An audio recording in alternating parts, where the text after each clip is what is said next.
अमन एक गरीब लड़का था। वो एक छोटे से गांव में रहता था। एक दिन उसे एक पुराना सिक्का मिला। वो बड़ा और चमकदार था। अमन को वो बहुत सुंदर लगा। उसने अपनी माँ को वो सिक्का दिखाया। देखो माँ, मुझे क्या मिला, वो खुश होकर बोला। उसकी माँ मुस्कुराई। उन्होंने ऐसा सिक्का पहले कभी नहीं देखा था। ये कुछ खास लग रहा है, उन्होंने कहा। शायद इसकी कुछ कीमत होगी। अमन की आंखें खुशी से बड़ी हो गई। उसने पता लगाने का फैसला किया। अमन बाजार गया। वह अपने पुराने सिक्के की कीमत जानना चाहता था। उसने दुकानदार को सिक्का दिखाया। दुकानदार ने सिक्के को ध्यान से देखा। इसका कितना दोगे, उसने पूछा। दुकानदार ने मुस्कुराते हुए जवाब दिया। दुकानदार हंस पड़ा। ये पुरानी चीज, ये तो बेकार है। अमन उदास हो गया। उसने सोचा शायद कोई और इस सिक्के की कीमत समझे। वो दूसरी दुकान पर गया। इस बार वो एक कपड़े वाला था। क्या आपको ये चाहिए, उसने सिक्का दिखाते हुए पूछा। कपड़े वाले ने सर हिला दिया। मैं तो सिर्फ कपड़े पैसे के बदले देता हूं बच्चे। अमन ने फिर से निराशा महसूस की। उसने सोचा शायद कोई और दुकानदार इस सिक्के की कीमत समझेगा। अमन बहुत सारी दुकानों पर गया, लेकिन सबने यही कहा, यह बस एक पुराना सिक्का है, यह हमारे किसी काम का नहीं। अमन का दिल बैठ गया। क्या उसका कीमती सिक्का सचमुच बेकार था, उसने सोचा। वह निराश होकर घर लौट आया। क्या कोई इस सिक्के की असली कीमत समझेगा? अमन ने सिक्के को ध्यान से देखा और सोचा शायद किसी दिन कोई इस सिक्के की असली कीमत समझेगा। उदास होकर अमन एक बड़े पेड़ के नीचे बैठ गया। उसकी आंखों में निराशा थी और मन में कई सवाल। एक बुजुर्ग ने उसे देखा। वो दूर से ही समझ गए कि अमन किसी गहरी सोच में डूबा हुआ है। उनका चेहरा दयालु था और आंखों में चमक थी।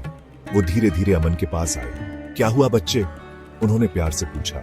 उनकी आवाज में एक अजीब सी शांति थी। अमन ने उन्हें सिक्का दिखाया। उसकी आंखों में सवाल थे। सब कहते हैं कि यह बेकार है, वो धीरे से बोला। बुजुर्ग मुस्कुराए और उसकी बात ध्यान से सुनी।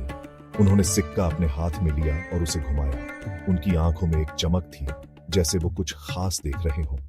जो सुनो, सब पर यकीन मत करो, बुजुर्ग ने सिक्का वापस देते हुए कहा। उनकी आवाज में अनुभव की गहराई थी। कभी कभी सबसे कीमती चीजें सामने ही छुपी होती हैं। उन्होंने अमन को समझाने की कोशिश की। अमन ने ऊपर देखा। वो कंफ्यूज था। उसकी समझ में नहीं आ रहा था कि बुजुर्ग क्या कहना चाहते हैं। बुजुर्ग कहना क्या चाहते थे? अमन के मन में कई सवाल उठ रहे थे, लेकिन बुजुर्ग की मुस्कान में उसे एक अजीब सी तसल्ली मिली। बुजुर्ग ने सड़क के उस पार एक दुकान की तरफ इशारा किया।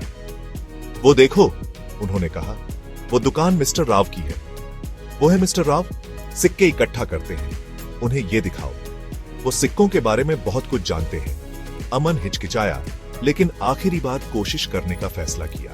उसने सोचा शायद ये मेरी आखिरी उम्मीद है।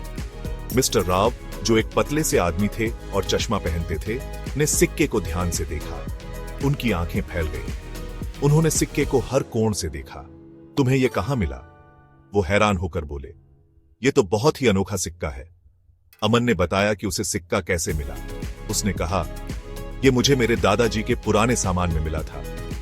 ये, मिस्टर राव ने कहा, यह तो बहुत ही रेयर सिक्का है। ऐसा सिक्का मैंने पहले कभी नहीं देखा। इसकी कीमत बहुत ज्यादा है। यह सिक्का बहुत ही कीमती है। उन्होंने अमन को पैसों से भरा एक बैग दिया। अमन हैरान रह गया। यह तुम्हारे लिए है, मिस्टर राव ने कहा। उसका बेकार सिक्का असल में बहुत कीमती था। अमन की आंखों में चमक आ गई। उसने कभी नहीं सोचा था कि उसकी किस्मत ऐसे बदल जाएगी।